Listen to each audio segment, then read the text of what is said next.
అసలు నీకు పిల్లల్ని చూసుకోవడం వచ్చా? నాకు రాదు, మీకొచ్చా? అరే, వాడు నార్మల్ గా వాటర్ తాడుకొని పడిపోయినా నాదే తప్ప. 24 గంటలు నా కళ్ళని వాడి మీద ఉంటాయి కదండి.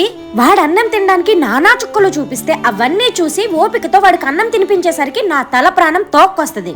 అయ్యో, ఒక పక్క ఇంటి పనంతా చేసుకుంటూ పిల్లల్ని చూసుకుంటూ బాధ్యతలన్నీ మోసుకుంటూ మేము ఇన్ని రకాలుగా చేస్తుంటే మీరు సింపుల్ గా ఒకే ఒక్క మాట ఇంట్లో ఖాళీగానే ఉంటున్నావు కదా. ఖాళీగా ఉంటున్నానా? నేనంత ఖాళీగా ఉంటే ఒక్క వారం రోజులు నా ప్లేస్ లో మీరుండి పిల్లల్ని ఇంటిని జాగ్రత్తగా బాధ్యతగా చూసుకోండి. అరే, వారం రోజులు కూడా కాదు, ఒక్క 2 రోజులు చూసుకుంటే చాలు. పిల్లలు మంచిగా పెరిగితే తల్లిదండ్రులు బాగా పెంచారు, మంచి పద్ధతిలో పెంచారు అనేసి అంటారు. అదే పిల్లలు పాడైపోతే తల్లి అలా పెంచింది అనేసి అంటారు.